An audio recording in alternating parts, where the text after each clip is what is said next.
Signore e signori, buonasera. Buonasera. Welcome to New York University, Casa Italiana zerilli-marimò, on behalf of the Casa and of the Department of Italian Studies and its chair, Eugenio Refini. I welcome you to this conversation on fascism yesterday and today. We are competing with Traviata downstairs. But I see there is a good deal of interest for fascism, and I think it's especially for our wonderful speakers of tonight.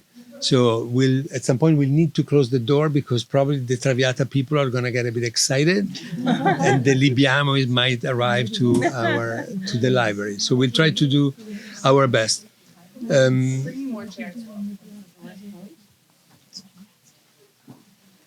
In the meantime, I will try to present our speakers. Our first speaker is Marla Stone. She's a professor of history and department chair at Occidental College in California. Between 21 and 23, she served as the Mellon Professor of the Humanities at the American Academy in Rome. She's a specialist in fascism, dictatorships, and genocide, and her work examines the relationship between culture, politics, and the state in 20th century Europe. Her books include The Patron State, Culture and Politics in Fascist Italy, When the Wall Came Down, The Fascist Revolution, and edited volumes on subjects related to this. She's currently writing a book on anti-communism in Italy. So we will probably go beyond the border of fascism to talk a bit also about anti-communism as a coagulator of political consensus. Ruth Ben-Ghiat, probably all of you know Ruth because we are fortunate enough to have her here at NYU as Professor of Italian Studies and History. She studies fascism, authoritarianism, propaganda, and their threats to democracy. Her latest book, Strongmen, Mussolini to the Present, was published in 2020, second edition in 2021, Italian edition right now. It's coming out. I think. Yes, we hope. We hope. It's in the press. And analyzes how liberal leaders maintain power and how they can be challenged. Ruth is also author of a variety of different other books, including one on colonial fascist cinema, one about the culture of fascism, and many of you probably know her for her participation and contribution to news channels like CNN, MSNBC, and for her own Substack, Lucid. It's a very well-attended Substack where the discussion is on the topics of democracy, resistance, fascism, and anti-fascism. So we couldn't have a more distinguished and more exciting panel of people to talk about fascism tonight. So I would first start with an open question to both of you, but probably I'll ask Marla to go first. When we talk about fascism, immediately we feel like we have to specify what we mean by it, right? There is an historical fascism that happened in Italy from 1922 until 1945. But then it's a word that is overloaded. It's much used in very different contexts. Umberto Eco talked about ur-fascism, that is a sort of almost a category of the spirit, and then different incarnations, historical incarnations of fascism. And I know that both of you are constantly asked, especially nowadays, to define fascism historically and vis-a-vis the reality of today. So let's start with a little bit of vocabulary, Marla, and you go first. Oh, great. Thank you, Stefano. Thank you, everyone, for coming today. I think that's a really, really great place to start because the word is out there, right? People are calling each other fascists and calling the current administration fascist. But what does it actually mean? And there's a huge debate among historians, political scientists, scholars who work on this. Can you define it?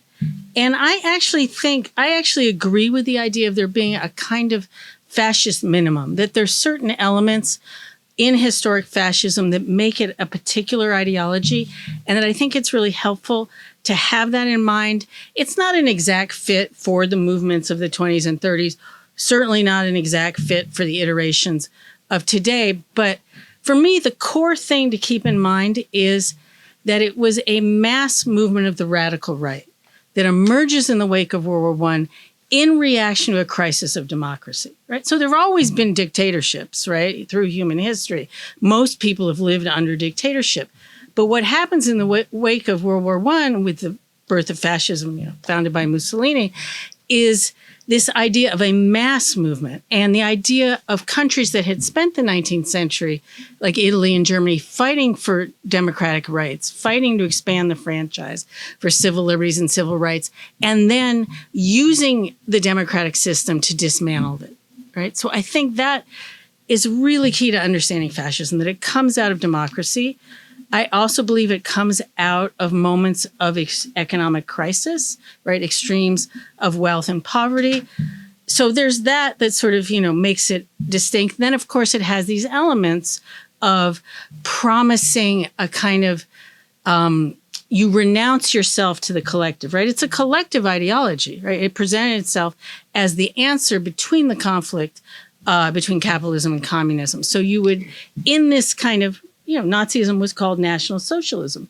So the main category is the nation, is the state, and then you renounce yourself to the Thousand-Year Reich or the new Roman Empire, and you get your fulfillment that way.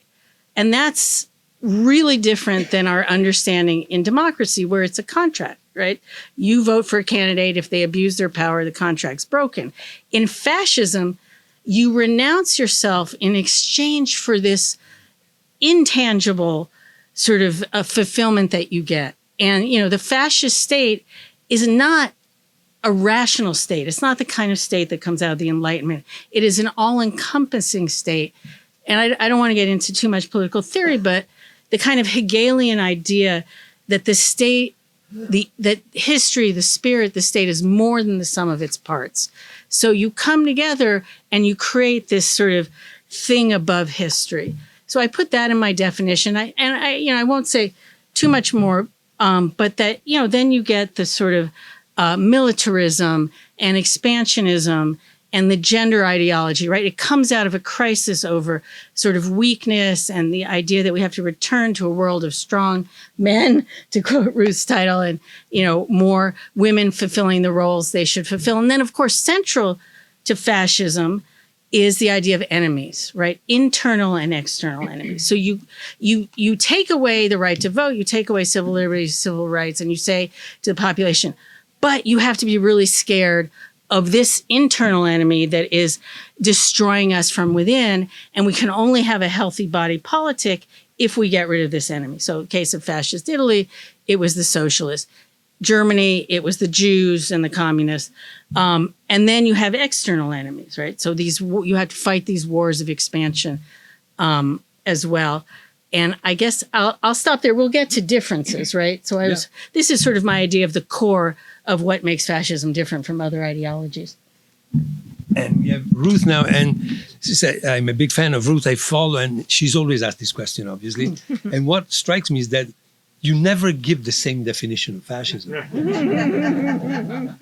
There is always a nuance in the answer when they ask you the same question, pretty much like the one I asked. Yeah. So what are you going to tell us tonight?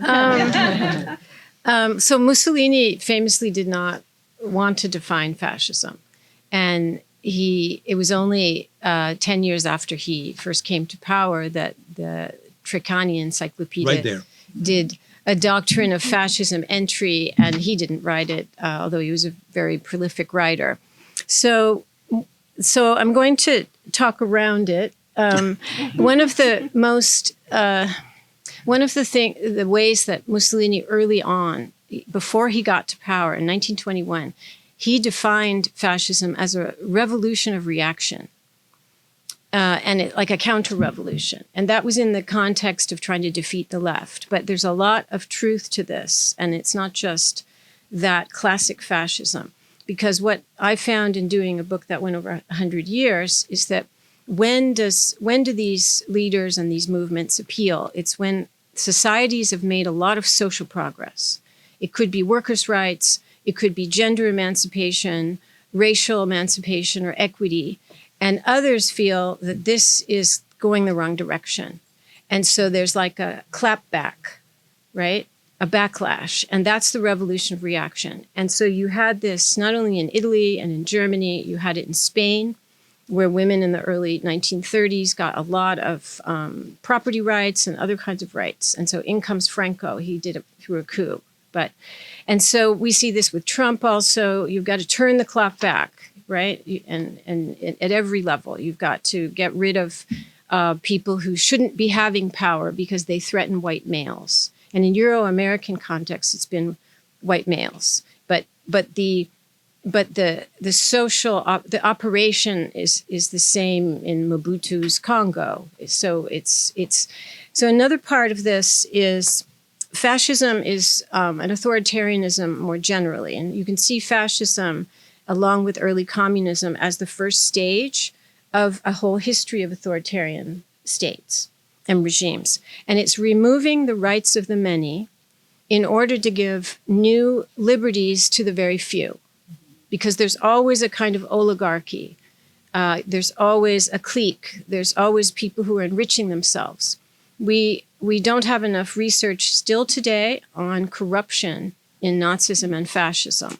It's lagged way behind. So removing the rights of the many, rights of assembly, rights of voting rights, reproductive rights, and allowing the very rich or the privileged, that maybe it's the party officials, to have unheard of liberties to rape, liberties to steal, liberties to do anything because they become above the law. And so that's a definition that is about wealth transfer. It's about destroying the rule of law for most so that the few can profit and feel that they are untouchable by the law. The last thing, you said something really good about that, that fascism asks you to renounce yourself to have some kind of intangible fulfillment. I really like that phrase. It asks you ultimately to betray yourself. Mm. It asks you to betray others, first of all, and in betraying others, you're betraying yourself. And it asks you to become your worst self. And we see this, that Trump is doing this. He's enticing people. We have 10 years of this now, but you could name other people who have done this. That is essential to the operation of fascism. And the intangible fulfillment, in my book, I think it's the first chapter, I have a part on how fascism requires utopia. And the utopia is the part of the intangible fulfillment. If I renounce, if I do what the leader says, if I renounce myself and my values, my morals, in the service of this great ideal. So for Hitler, it was Aryan, civilization. It was the greater Italy for Mussolini. Everybody has their ideals. So that's the utopia. And it also goes with the revolution part of revolution of reaction. The revolution is always permanent. It's always being realized, right?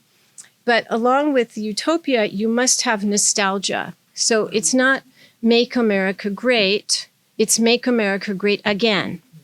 And there we have the revolution of reaction, right? Making America great is just futuristic. And that was a root of fascism, the futurists, right?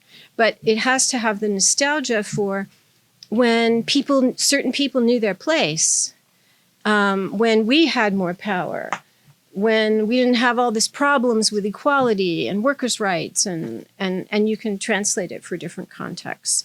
So it's the utopia, the fulfillment, but there's also fulfillment that comes from nostalgia. And that's the reactionary element of fascism. And so the last thing I'll say, Mussolini didn't want to define it because fascism has different ideologies in tension with each other. And from that is its dynamism. In fact, Marla alluded to this too. What they did is they took two things that weren't supposed to go together. The remnants of socialism and hyper-nationalism and imperialism. That's what Mussolini did before Hitler. He came to power years before Hitler. And he had been a revolutionary socialist. So he took hyper-nationalism and imperialism. From the start, he was like 1921, he's talking about we have to reconquer the Mediterranean. But then he's also talking about in a way he's talking about socialism at the very beginning. Then that disappears because he's against socialism. So it takes things that are not supposed to be together. And so people early on were very confused about fascism. They were like, what is this, right? And that's how you get National Socialism as a name. So that's talking around it. But Can I just Absolutely. build on something that I think both of us are saying that you said it well. This idea of, it emerges in these moments of crisis where sort of people's identity is under threat. There's a sense of precarity, whether economic or sort of too much social change. And there was in the 50s and 60s when people were, particularly psychologists and sociologists, were trying to figure out the attraction of fascism. There was this idea of the anxiety around modernity, right? In modernity, you have to figure out your identity. You got to go to the city. You got to find a job. But fascism tells you this is your place. And think about the mass rally, right, that defines fascism and Nazism. You stand in that crowd. You're all chanting together. You know your place, right? And you feel you're contributing to something as opposed to sort of having to figure it out on your own. And so I think the idea of precarity and the fascists and authoritarians offering a solution to the precarity. And if you think about, the contemporary case of Trump's America, you have all these people that have suffered in, what I would call the crisis of neoliberalism, right? The long stretch of lack of economic growth for working people, the pressures on the middle class. So then they're told, no, your problem isn't the rigged economy, isn't the oligarchy, it's the immigrants, right? The immigrants at home, or it's Venezuela, or it's Iran. So that dynamic is really central. Thank you. And following up to this, so we try to define a vocabulary of fascism, right? Historically, it's ever changing, it's moving, it's evolving, because it's supposedly a revolution, and a revolution never sleeps, as we know. But I'm very interested in knowing something more personal now that we define the grand lines of what fascism is. I think the three of us met at a conference at Stanford entitled Fascinating Fascism. Fascinating Fascism. It's a quote. What fascinated the two of you, two young graduate students from California, to embark in a life of studying fascism? What was so fascinating, and how did it change your attitude to your subject matter that you chose? And another question that has to do with gender and nationality is, two American women studying Italian fascism, how was that to assert your authority as scholars that you are in that context? So it's a more personal question, but it's very fascinating for me. Yeah. And we have known each other since we were grad students. And yes, we are very much from California. I actually live, half a mile from where Ruth grew up. I was somehow very taken with the idea of how people give up rights. In college, I got fascinated with how democracies collapse. So that was really my entryway intellectually. And then sort of, the serendipity of life. When I was a junior in college, all my friends were going to do study abroad in France. And they were sitting at the table, in the dining hall talking in French. And I thought, well, this is very pretentious. I'm going to study Italian. So that was sort of, neither here nor there. But you had two parts to your question. So the first part is why? About being an American. Oh, woman. right. So, when Ruth and I were doing our dissertations, and, there was a period where people confused us. Ruth was working on fascism in literature, and I was working on fascism in art. They did not want to let us in the archive. It was a struggle. My first visit to the Archivio Centrale dello Stato, I was looking at fascist exhibitions, and they kept saying, we don't have those files. We don't have those files. The lights are out in the basement. So there was just a lot of obstruction. And then a lot of people who would get, this is the late 1980s, who got defensive. Why is an American here studying fascism? It's not your business. It was early in it becoming a field, really. Now it's a significant field. Yeah. So I grew up in a town, well, it's burned now, but Pacific Palisades, where many famous writers and musicians had sought refuge from Nazism. So Thomas Mann, Arnold Schoenberg, and Arnold Schoenberg's son was a teacher at my high school, and I was extremely serious about music. I was a pianist. And I was studying with the wife of Roy Harris, a composer. So I was just like immersed in that. And I started to see like almost like not see, but feel the ghosts of these people who, like, we would go to my parents would take me to the library book sales, and there would be all these first editions from Weimar Germany and early Nazi, because they had the libraries, and then they took them from Berlin. So I started, and my parents are immigrants, and we didn't have any family. They were like, the closest was like a 13-hour plane ride. And so I started thinking, like, what did it mean to have to leave and come all the way, seemed kind of random. It's a very beautiful town, Pacific Palisades on the sea. And I got curious about that. And then I would talk to Larry Schoenberg a lot. And so I thought that I was going to do Germany. And I took German at UCLA. I went to UCLA. I took German. And then somebody said, why are you going to do Germany? Like, there's not that much done on Italy, especially for cultural things, culture, social policy.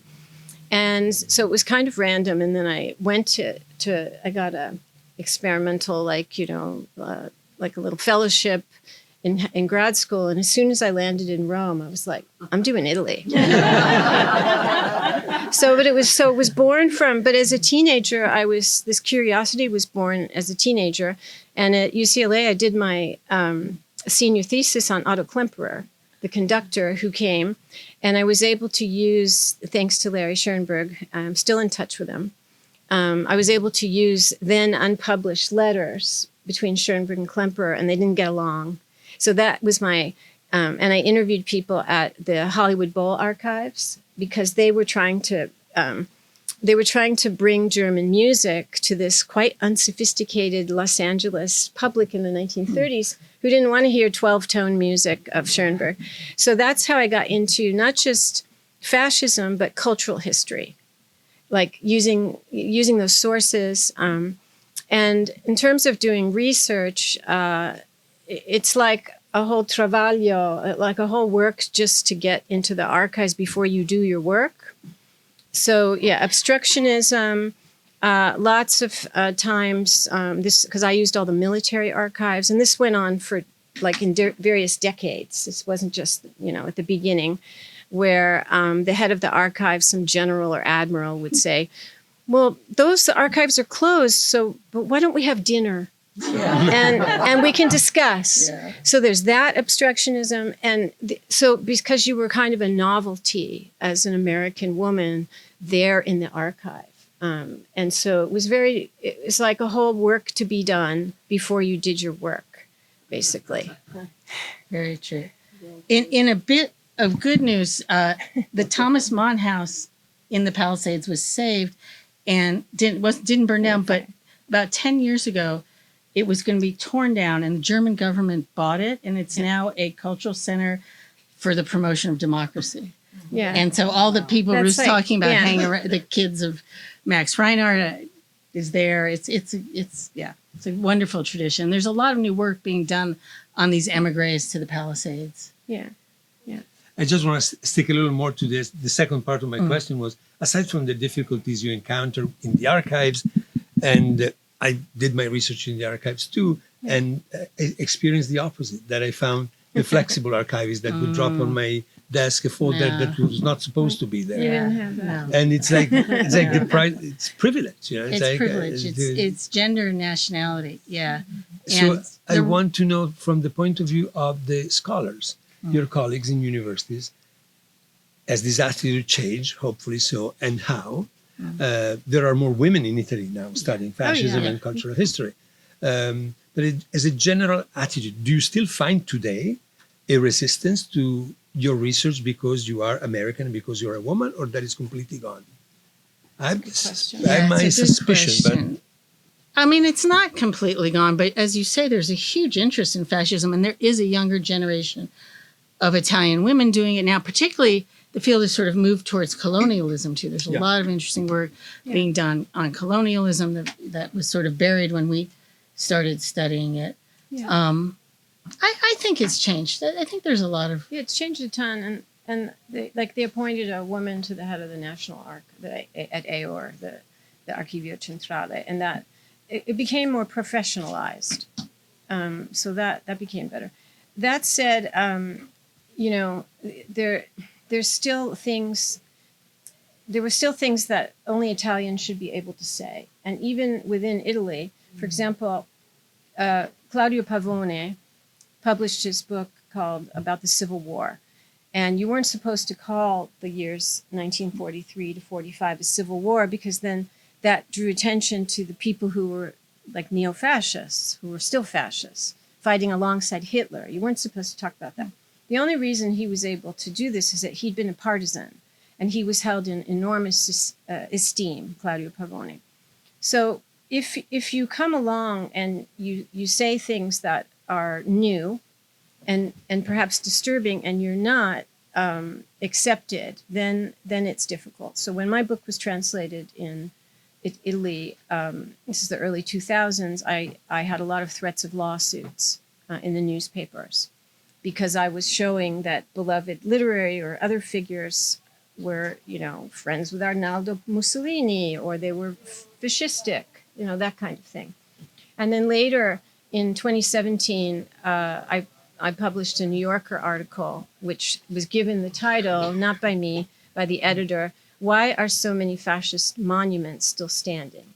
And I wanted to examine the heritage and memory of fascism, because it's very different than in Germany, where they got rid of most of them. And in Italy, if you've gone there, there's just so many of them. You still see, you know, some busts of the Duce, you see fasci. And it caused a huge controversy. And so I became, as an American woman, a person to like, who was saying things that were untrue, and was the stupid American who had no respect for monuments. And for history. And for history. So you get essentialized in ways that wouldn't happen to you if you were an in-group person. And that goes on today. I still get hate mails about this, that I wanted to have all of the monuments just raised with a bulldozer. That you want to knock down the entire I wanted to, yeah. And then it's not really about you. You become an emblem. Mm-hmm. But when those media things happen, it's still unpleasant. But it's symptomatic. I always try and stand back and say, what does this mean politically? What does this mean culturally? Because it's not really about you, right? So that I just tell that story because that was 2017, and it still continues on. Very much so. And the monuments question is a kind of ground zero for this. The memory of fascism. Yeah. So as Stefano said, I was in Rome for a couple of years, and part of my job, Eugenia may even remember this incident, was to give tours to the fellows at the American Academy. We went to the Olympic Stadium, which has all this fascist propaganda there, and I start to talk about it. And a woman came out of the Olympic headquarters are there now, came out of the CONI office, and she said to me, "Oh, no, you cannot talk about fascism on this ground." I mean, there are fascists. She was in her 40s, and she started to say, "Only I can talk here." Would you remember? Yes, totally. And you know, my assistant kept saying, "No, she's a professor. She's written about this." No, only I can talk here. And then she started to say, Mussolini took this from a place of weakness. This is this Olympic stadium with all these Roman, you know, hyper-masculine, huge marble statues all around it. She said Mussolini took this from a place of weakness. It was a swamp, and he made it a place, and, you know, her hands are like this. He made it a place of greatness. And then she started talking about how he would drive in his Bucati, she knew the name of the car, and he would greet the athletes and they would cheer him, and she got so excited. Oh, dear. And then I went out to the street and tried to talk again, and she came out again and said, do people know where the obelisk, there's a huge Duke's obelisk. Right, so I'm standing in front of that. She said, "You cannot even stand on this cement." My God. So, you know, the idea that you come across these people who are still very attached to it. And then the other part of this sort of story of the presence of this is a kind of integration of the fascist past into Italian history. So Silvia Poggioli, the NPR reporter, was interested in this same question as Ruth. I think she talked to you for the same article. Yeah. But she and I went out to Eure, which is this fascist-built suburb full of monumental architecture, sayings, inscriptions by Mussolini, fascist statues. So she and I stood in front of this famous bas-relief called We Build the Cities.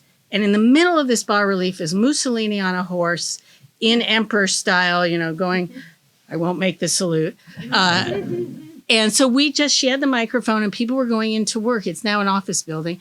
And she would ask them, how do you feel passing this celebration of Mussolini every day? And people were like, oh, yeah, it's fine. Most people were like, it's part of Italian history. Oh, I don't really notice it. Nobody said I'm offended by it.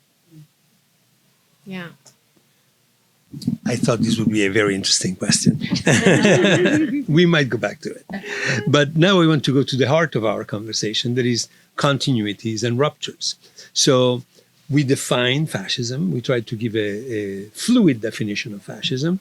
And now I would like you, both of you, to go into more details. And I would like to ask Marla especially, what are the through lines that you see between historical fascism and today's incarnations of fascism, manifestations of fascism? Who is the enemy and the enemies? You both talked about that. What is the existential threat to the existence of a nation that can be considered the enemy that brings people together? And of course, given your more recent interest, what was the role of anti-communism in the phase immediately after the fall of fascism in creating a coalition? Are there similarities and differences between anti-fascism and anti-communism? And I know it's a very complicated thing. And I would like to ask Ruth about biopolitics, the idea of race, the whole replacement theory, both immigrants and people of different races. How much of it is motivated from pseudoscientific race theories? Is there still people that believe in them? And we know the big thing about fascism was trying to give scientific dignity to race theory.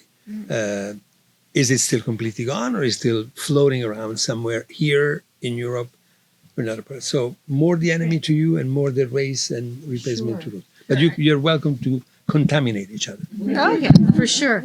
I don't want to obstruct the moderator, but I want to say something about rupture that I think is not often mentioned in American public discourse, that for me, the big difference between historic fascism and the iteration we have in the United States, whatever we want to call it, illiberal democracy, neo-authoritarianism, is the role of the state, right? In historic fascism, in Nazism, in Fascist Italy, in Franco's Spain, it was a big state. You grew the state. You didn't dismantle the state.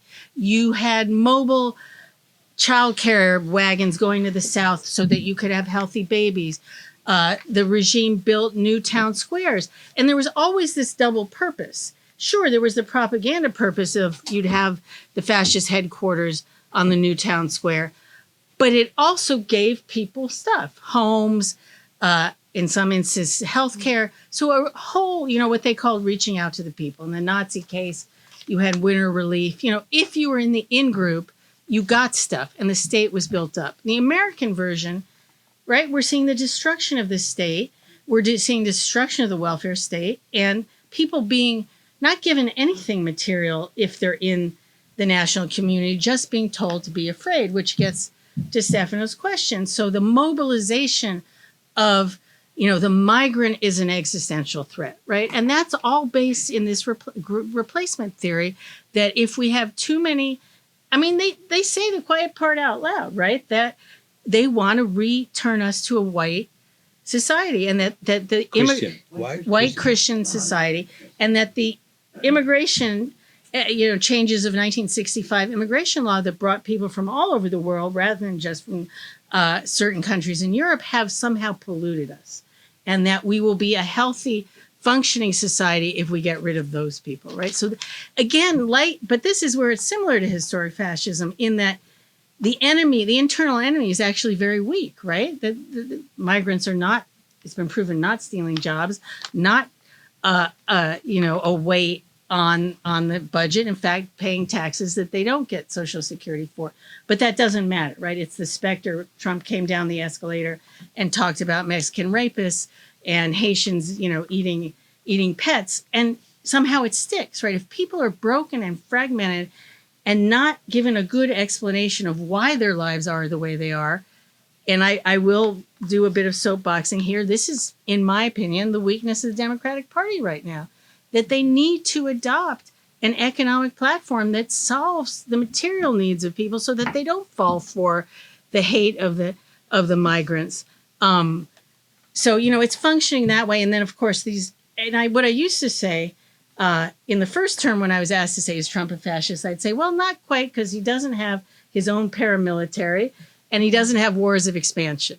Well, those have been taken care of, right? And then the piece about the communist enemy. So this is an incredible through line, except that when the communists were the enemy, the Judeo-Bolshevik enemy in Nazi Germany, the racial political enemy, or in fascist Italy, there were powerful communist parties. It was a real thing, and you had the Soviet Union. Now the Republicans and the MAGA and Trump talk about Antifa, this amorphous bad thing.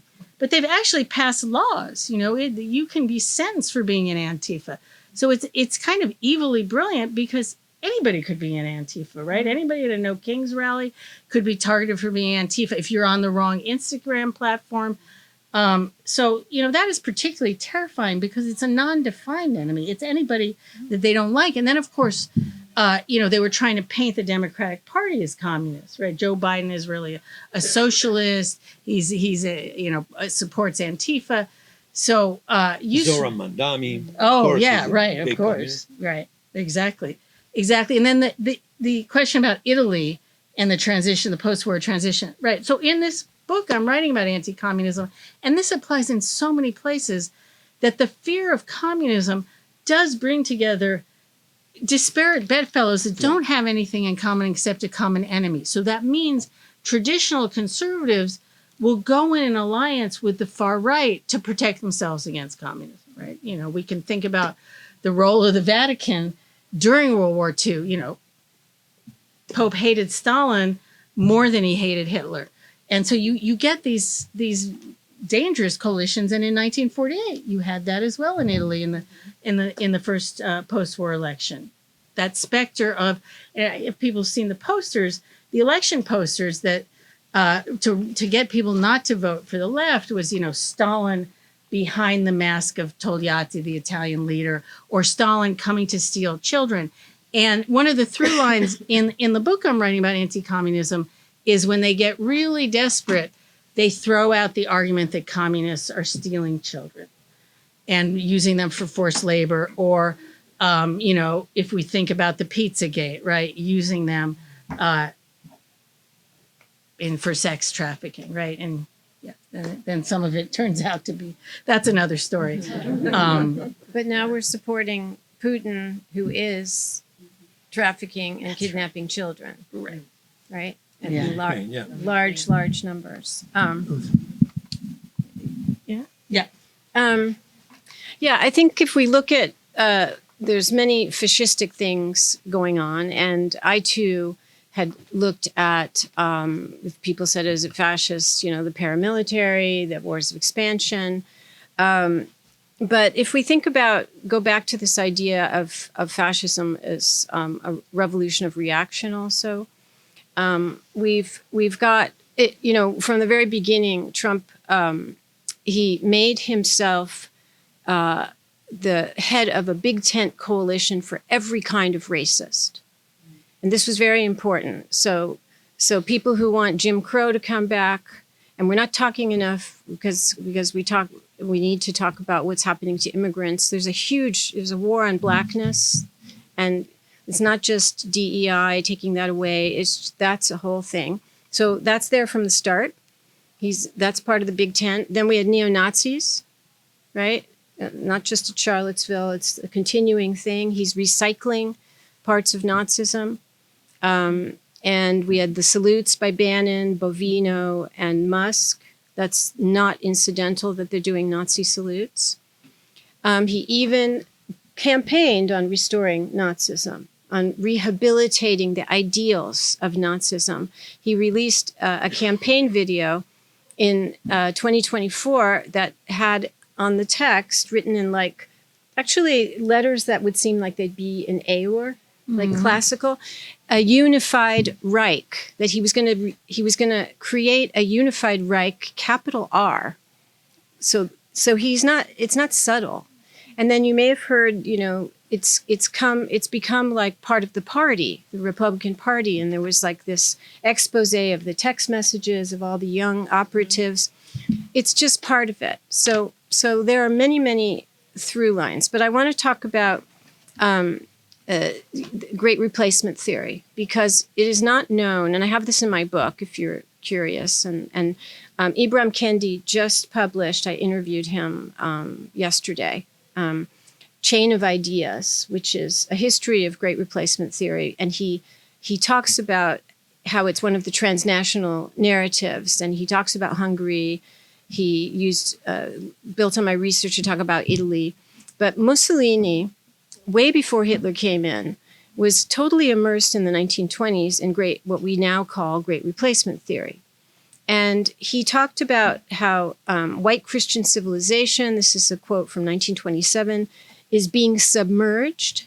So by peoples of color, and back then he said yellow, brown, and black, who were having too many babies.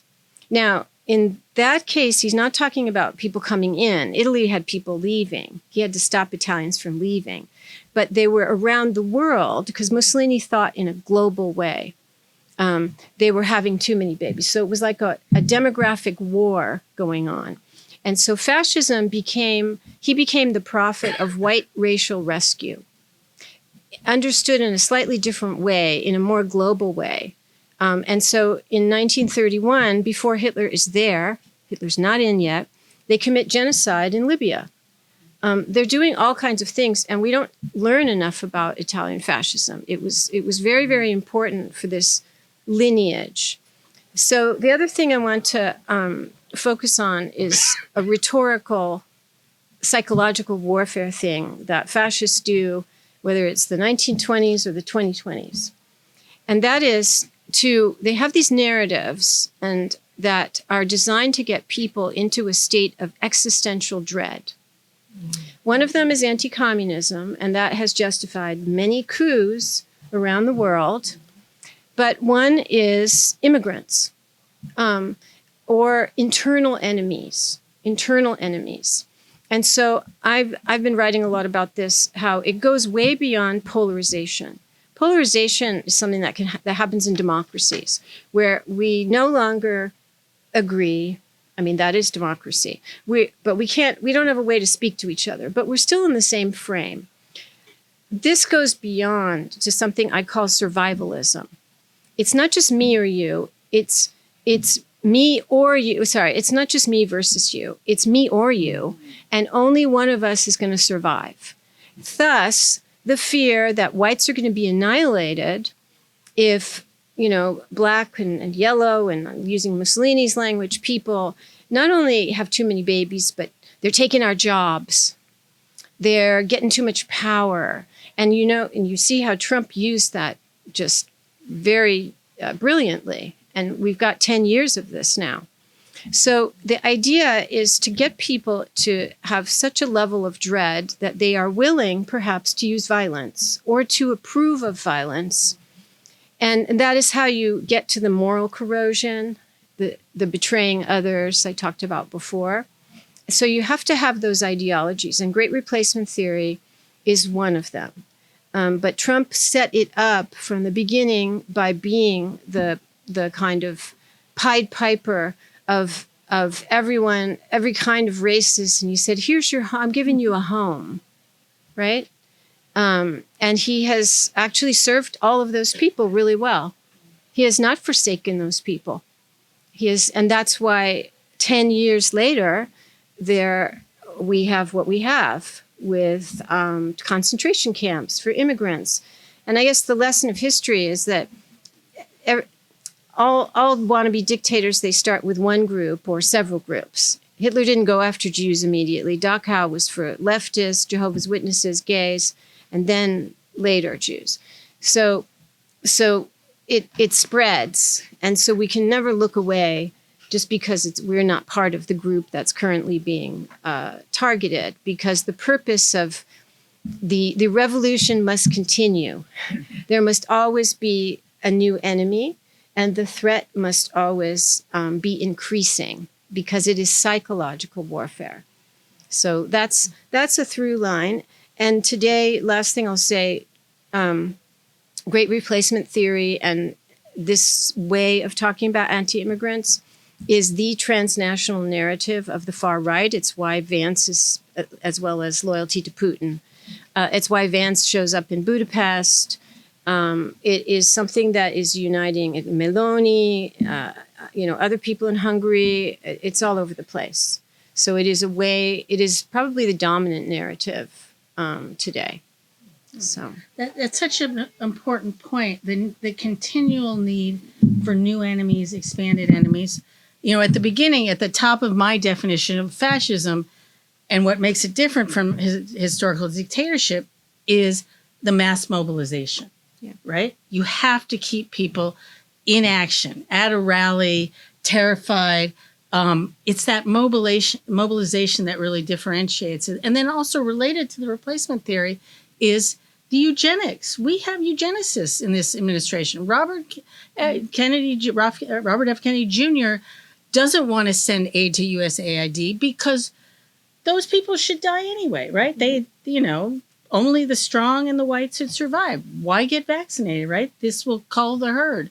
So there's a real eugenics element to it that I don't think is talked about enough. Well, if we want to get in the really depressing stuff. Yeah, sorry. Let me depress you in a different way. Yeah. Since she's been evoked and we are in a Casa Italiana, right now there is a government in Italy that is a center-right or is simply a right-wing government led by a woman. The title of Ruth's book is Strong Men. And one of the things she's asked very often is there such a thing as a strong woman? And to her credit, in the 2020 edition, 2021 edition, you saw Meloni arriving at the horizon. At that time, she was not really well known. She was a minor figure in the Italian political scene, young member of parliament, but not with much audience, really. So you saw her coming. Is she the strong woman that was missing from the picture or not? And what is her role right now in Italy and on the world scene? Because definitely she is playing some sort of game, not only at the Italian and European level, but also on the world scene. The question is for both of you. Yeah, I'll just say, so my book came out in November 2020. And then after January 6th, they wanted me to write an epilogue. So I was catching up on lots of things and trying to also, think about the future. So I singled out Navalny as very threatened and talked about the increasing persecution. And then I said it's inevitable that there will be a female authoritarian leader. Somebody who really wants to damage democracy. And of course you have Le Pen in France, but I chose to talk about, I didn't talk for very long, but Meloni. There was something, maybe because she'd been a neo-fascist her whole life, something about her. And I thought that we should watch her. And then of course she came in.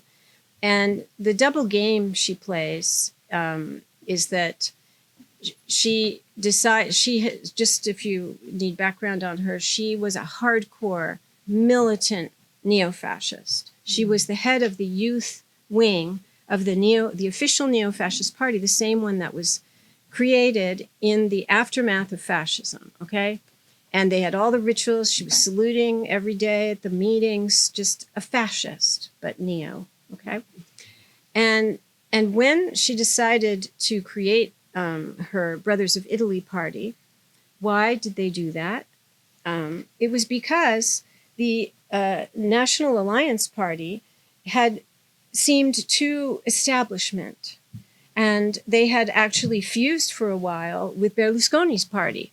So they were part of the establishment, and they were kind of filtered down. And she formed Brothers of Italy to be a radical right, to use your radical right party. So she's a neo-fascist. And tellingly, when it was time to pick the logo, and she's young, so she's very image conscious. She's brilliant at social media. She makes hashtags when she poses with people. She knows what she's doing. She decided to keep the flame, the little logo of the original party. The flame is like fidelity to Mussolini. Mm-hmm. Okay, she didn't have to keep that, but she kept it. It's still there.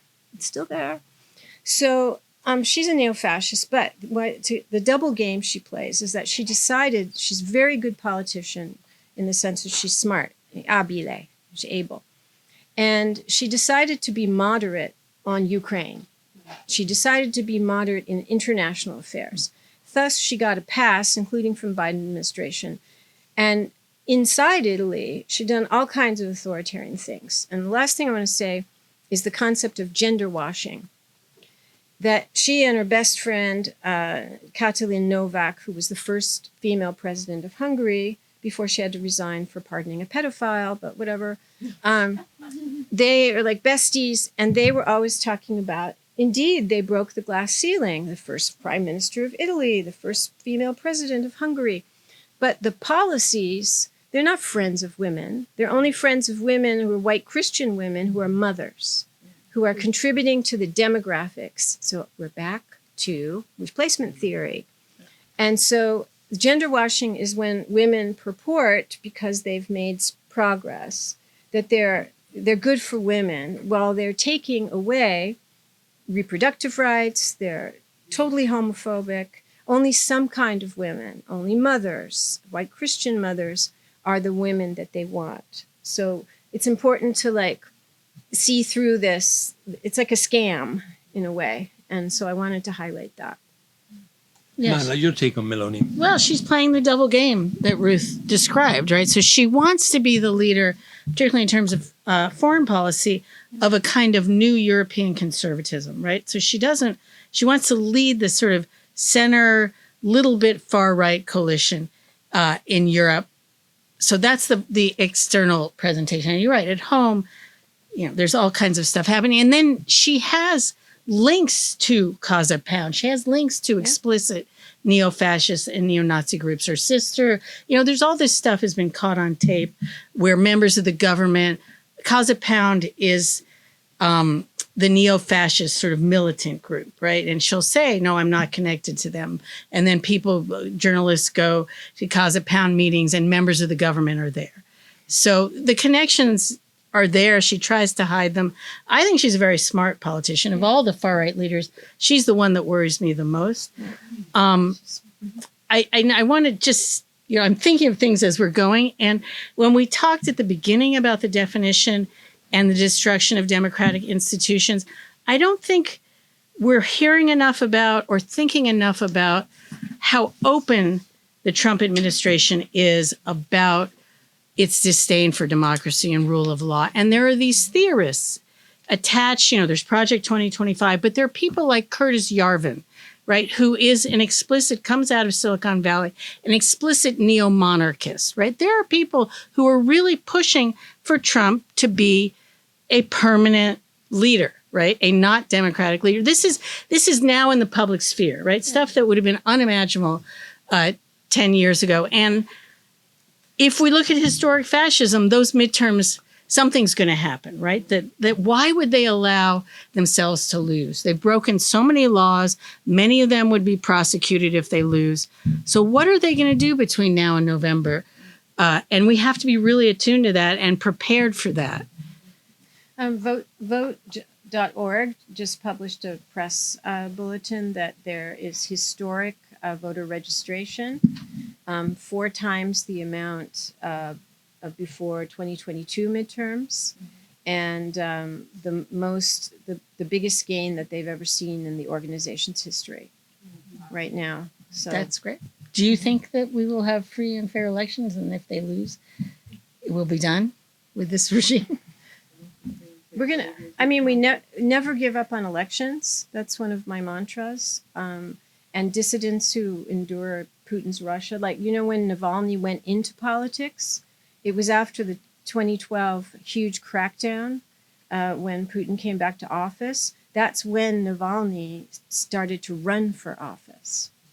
And you never give up on elections. They're sometimes the last thing to go. And I think part of resistance is you have to use every tool and space that you have.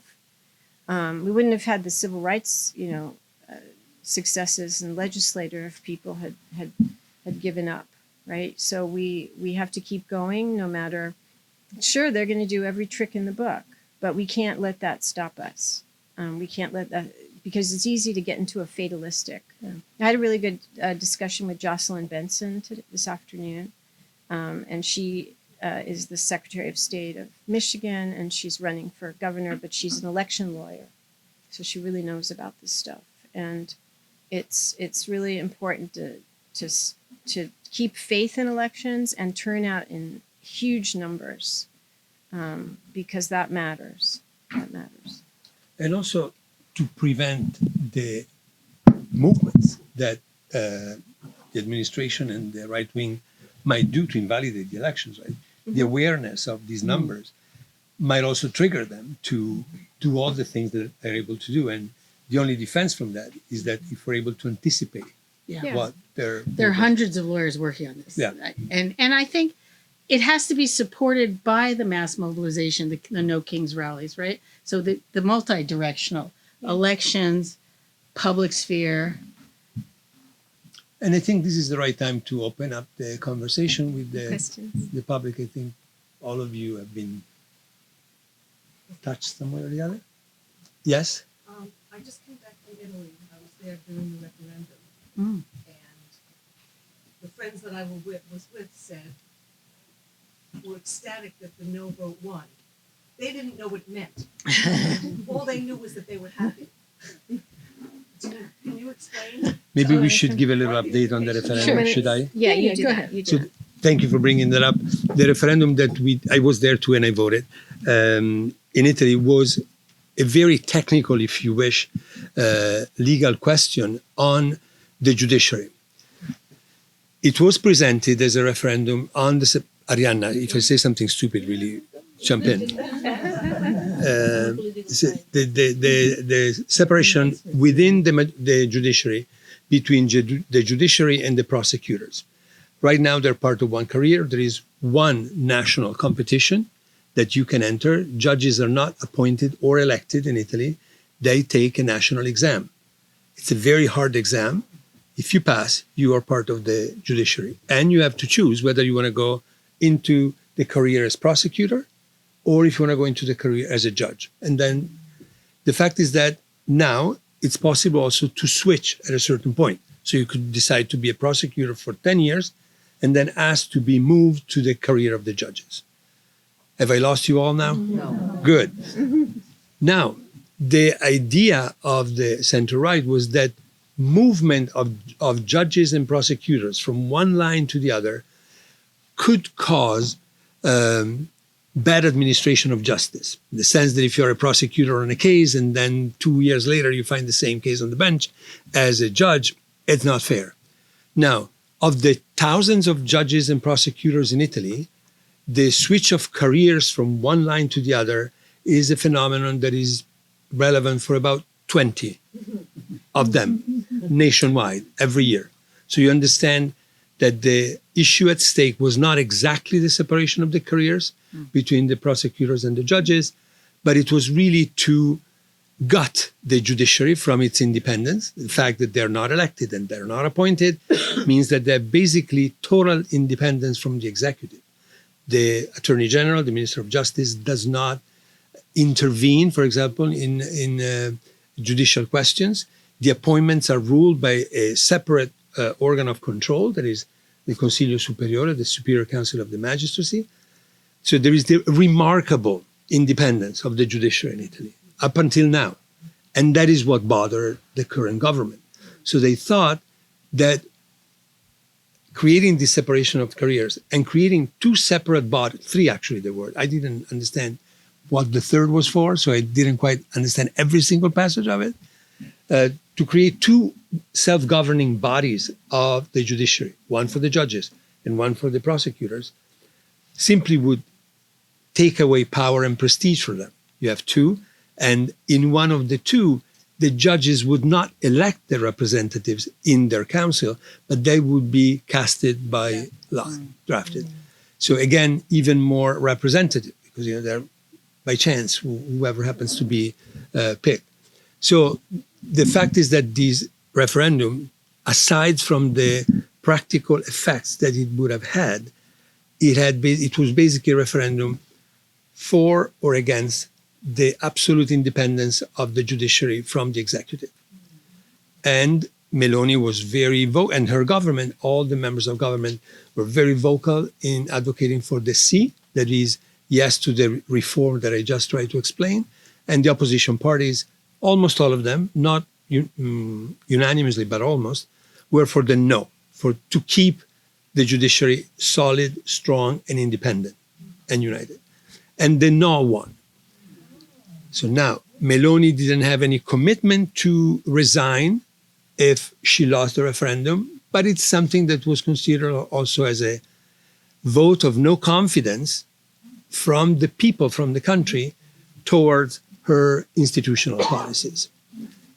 If I can just say, please, Arianna Farinelli. almost 30 million people, of the almost 30 million people that voted for this referendum, very, very few had the knowledge that Stefano just showed to you. That's what I said. My friends had no idea what it was about. They just said they just Exactly, wanted to know. because in order to have this kind of knowledge, you needed to read, you needed to watch a political talk show, you needed to be, let's say, an educated person.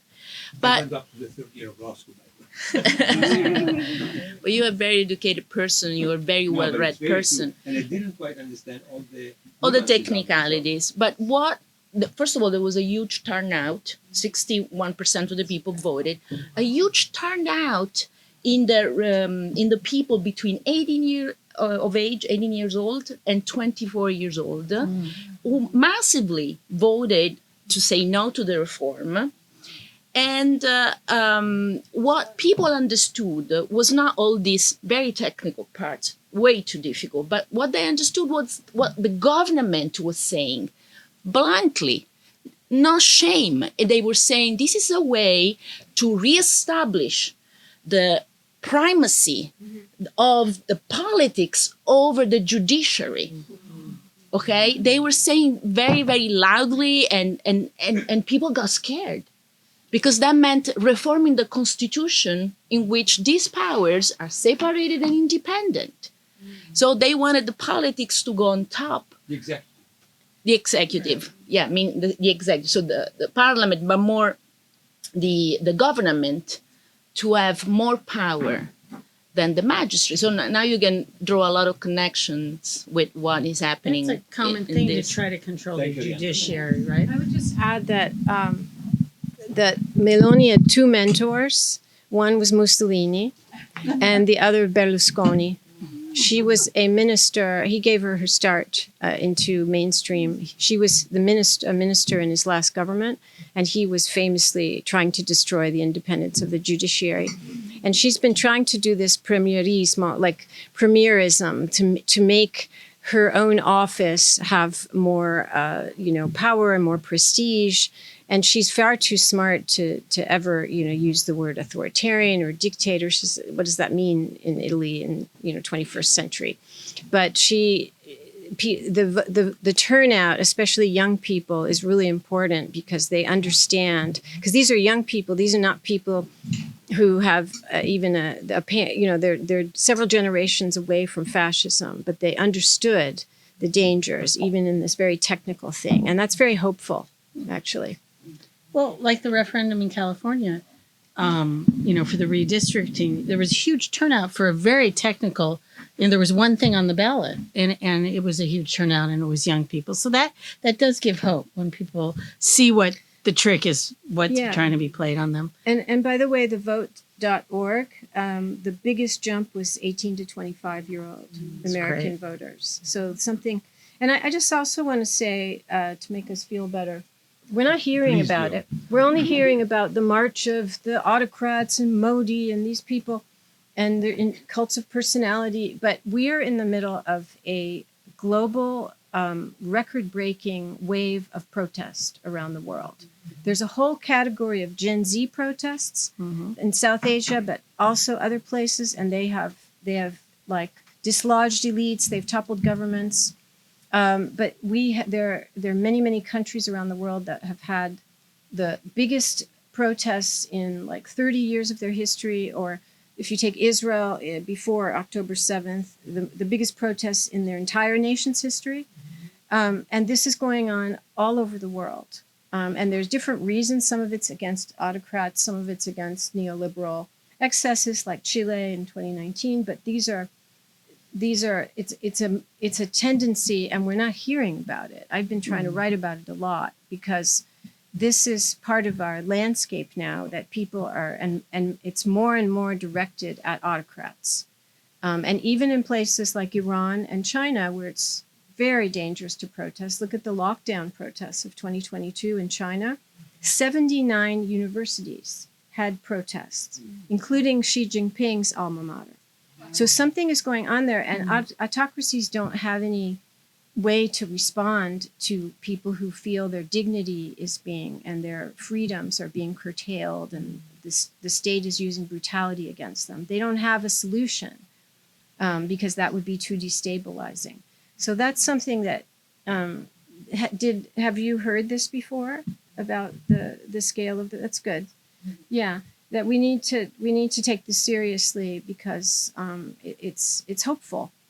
Well, Minnesota, I think, gave people a lot of hope. Right. Yeah. That people really That's came our out equivalent. for their Yeah. neighbors. It's Or I see absolutely questions. extraordinary. Yes. So a comment and then a question. You talk about hundreds of lawyers. There are thousands of election administrators and tens of thousands of activists who will protect our election. Mm-hmm. But I'm intrigued by your comment that the Italian or the European form of fascism provided very tangible material advantages to the in-group, and the American version does not. Right. And I think that really is a reflection on the particularly corrosive type of capitalism Yeah. that we have in this country, and that therefore people accept that they get nothing. Right. Right. And, this idea of the strong fascist state also accounted for a lot of the consent.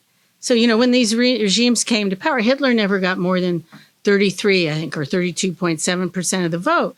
But then you come to power and you actually start doing programs that meet people's needs, and consent goes up. And in the Italian case, historians have spent a lot of time on this because Italy gives us an example of what a fascist government that hasn't gone to war yet looks like, right? He comes to power in 22.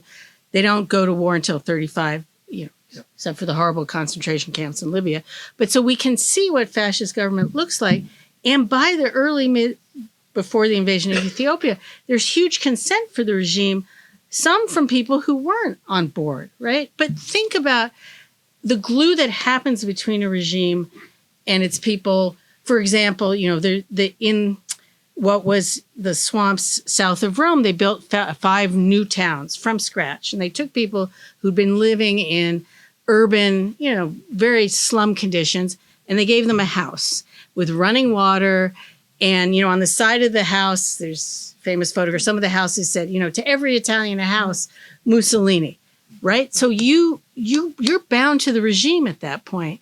This is not the approach of contemporary American authoritarianism. But the European far right, if we take the AfD or the National Rally in France, they are for protecting the social state. This is part of American exceptionalism, right? And our form of capitalism, right? That really wants to break people and then just give them fear and hatred in exchange. Please. Hi. So one short comment, which is that whenever I'm in a room like this and I think about the future of democracy and all that, I think about my children and their attitude towards the future of democracy. They don't have any question. I mean, they're going to be out there. They haven't lost hope and faith because they haven't been through what we've been through. This isn't as much a disappointment to them. That's something they have to deal with. But my questions about anti-Semitism, not back then, I know about it back then, but today, and the way it's instrumentalized. This is a question for people who work at universities, isn't it? Do you want me to start? Yeah, well, if you're going to be supporting neo-Nazis, I mean, Trump has gotten. You're interested in America? Yeah. Well, Trump has had two major religious groups as his base: the evangelical and non-denominational Christians. Then there's small in numbers, big in influence, radical right Catholics, but Orthodox Jews. And they came together, for example, in the June 2025 with the Iran strike. There was a whole messianic ideology. It's the Holy Land and the Holy War. And Pete Hegseth is a holy warrior. Fine. But, so Trump has played beautifully this idea that he is a protector of the Jews. And now he's allied with Netanyahu. But he's always said that there's only some Jews are good, only the Jews who are loyal to him. And he said this to Jews at Jewish gatherings, and he's not for Jews. In fact, he's making right now the world far more perilous for Jews, because every time, maybe your inbox too, my inbox, every time he does something, or Netanyahu does something, Jews are more hated. And it's not just in Israel, Jews who have nothing to do with anything, like sitting in California or New York City, and you get death threats, right? And so it's been frustrating to get people to see that he's not a friend of the Jews, that Steve Bannon did a Nazi salute. Yeah. Elon Musk did a Nazi salute while he was part of the government. Hi. Yeah. It's very obvious what's going on. And they were not chastised. They were not excommunicated. They rose in status. Mm-hmm. So it's his double game. But people need to be smart about it, because too many American Jews have fallen for it. And it's created, division in the Jewish community. The idea that, Trump really cares about Jews and somehow going to protect the Jews, it's just not true, right? And I think American Jews who support democracy need to wake up and see that. And then the weaponization of the student movement, was very dangerous. Trump played that really well. Yeah. And then got to control the universities as a result of it. And, this is a slight tangent, but, those encampments, that movement, by and large, is a democracy movement by young people. If you think of the cohort that, came out in the Palestine Solidarity Movement, those are the young people that went to high school and middle school after the legislation of Holocaust curriculum. And Holocaust curriculum says, don't be a bystander. They were doing what they literally had been told to do. And then they got slammed down because of the idea that if you're against Israel, you're anti-Semitic. And, my hopes for Americans and for the American Jewish community is to work that one out so that we can stand for democracy and against the Trump administration and not lose a whole generation of young people. I just want to add that in the first Trump administration, he comes in January 2017, and Holocaust Memorial Day was shortly after. And I was writing for CNN constantly. And they made a pronouncement on Holocaust Memorial Day that did not mention Jews. Hi. Yeah. And Miller was already there, and his own tortured history. And then they did it again in the second administration. So they're taking Jews out of the picture of the Holocaust. And there's a reason for that. So there's so much evidence. And taking Jews out of anti-Semitism. Yes. But it's really important to find the right messaging, because it's one of these things that people have certain older frames, or also the support for Israel by the United States was based on it, being one of the rare democracies in the Middle East. That was the rationale. Well, what happens when it's not really a democracy anymore? You got to change your framework. But even if you leave out Israel and you just care about the Jews, the statement, is it good for the Jews? Well, it's not good for the Jews. And people having Nazi salutes is not good for the Jews. So we need to, I don't know, like have better messaging. Well, this gets to the definition of fascism and authoritarianism. They control the media, right? So we're not getting alternate stories. And, the contradiction between it being okay for Nick Fuentes to go to dinner with Trump, but Hassan Piker, who's very, critical of Israel, gets isolated and, demonized by the Democrats. I think that's a mistake.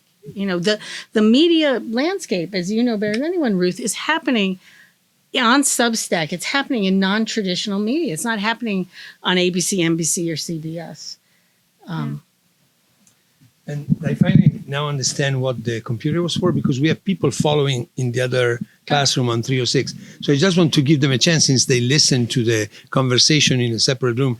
If you have any question, come down, knock on the door, and we'll take a question. At least one question from you. It's also democracy, right? Listening to the minorities and to separate groups. Yes, and then you. Thank you so much. I have enormous respect for both of you and appreciate what you're doing in this very, very perilous time.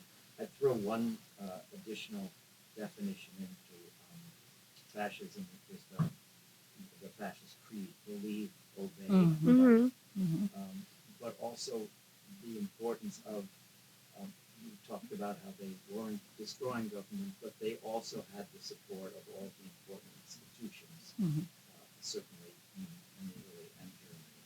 So the military, the industrialists, the church to a great degree, and the universities. And winding around here, we know in Italy, the university professors had to sign a loyalty oath. 1,200 did, and 12 did not when they had to leave.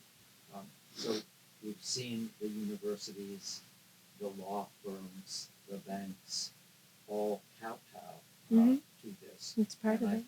I'm working around slowly to the point of what is the resistance then? It's really, really valuable to have these sorts of conversations. But at what point are we in the resistance? 100 years ago, they passed exceptional laws in Italy.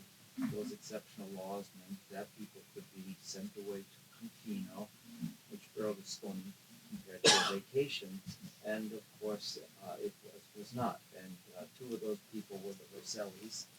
They escaped Confino and started Justice and Liberty. I think.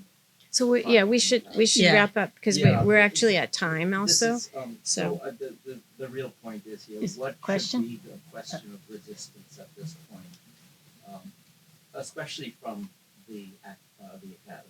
Right. Well, I think the reaction of the law firms and the academy, I hope for most people it was a moment of revelation that these institutions are beholden to the bottom line, and in the case of universities, to the board of trustees. And they're supposed to stand up for freedom of assembly, free speech, and they didn't in the crisis moment. And I think it has to do with the way these institutions are structured, right? The law firms didn't want to threaten their profits, but there were law firms that stood up. There were universities that stood up, and I think the lesson there is you have to stand up, right? And some of the liberal arts colleges, I teach at Occidental College, did make a consortium and a plan for standing up. The Trump administration didn't come after us the same way it came after larger. Not yet. Not yet, right. Exactly, not yet. But you have to do it collectively, right? Because they do crumble. If you have collective resistance, again, if we go back to Minnesota, the violence continued, but it scaled back when people went into the street. And we may have to, if the elections get, contested or dismantled, or interrupted beforehand, we're going to have a general strike. And I do often go to the fact that Hitler's first attempt in the 1923 beer hall putsch in Munich, when he was going to take over Bavaria, and he had, General Ludendorff with him. He had the traditional Junkers, aristocrats with him. The Bavarian government ran for the hills. The unions, which were incredibly powerful in 1923, called a general strike, and the coup attempt collapsed. Now, of course, he came back, but it is an example of the power of a general strike.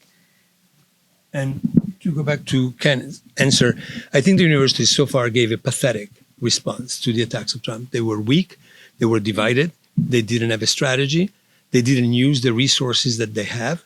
It was a shy and pathetic answer. And I think the best answer is like that each university... Why do you think? Because they were afraid. They were afraid. They were not used at all to this kind of interference on the part of the government. In Italy, the universities depend from the government for funding. Here, it's not the case. Funding comes from the federal. Amounts of money were at stake. Yeah. Grants. But there was never this thing. I mean, the American universities negotiate their freedom with their trustees, with the donors, and they have to identify spaces in which the donors cannot intervene, like the curriculum, right? But not the government. Until now, that never happened with any administration. So they were unprepared because they weren't expecting this kind of intervention and this kind of request. That's my understanding. And I believe the best answer is that first, we should not self-censor ourselves because that's a huge, huge danger. I see it in the colleagues of the other international houses than you. That's the main fear, is that you're so fearful that you avoid to talk about certain topics or you avoid inviting certain speakers, like our friend tonight. So the only thing to be done is that you continue and you propose your programs in an independent and brave way. Like last fall, we had back-to-back 2 weeks dedicated to Pasolini and the whole international conference on Gramsci. Not that the Trump administration noticed that, because we can rely on their ignorance and not knowing what we're talking about. But it's very important to have these acts of cultural resistance as part of a more general act of political resistance. So last news is that the Italian Minister of Culture denied funding to two films. One was The Last Script by Bernardo Bertolucci, and the other one was a documentary on Carlo Regeni, a young man kidnapped and tortured in Egypt, a very, very complicated story. Well, here at the Casa, in 2 weeks, we're going to do back-to-back the documentary on Regeni and a big event on the Bertolucci, the entire family. It's not that we're going to be crucified for it. And again, we can rely on ignorance. But I think it is very important that we do not limit the scope of what we do and that we continue to do the things that we do with even more conviction, like we did tonight. And I believe... And I Thank you. 20th, be courageous. So. exactly. Yeah. Everyone do something brave in the next And year. they're courageous. They deserve our applause. Bravo. Thank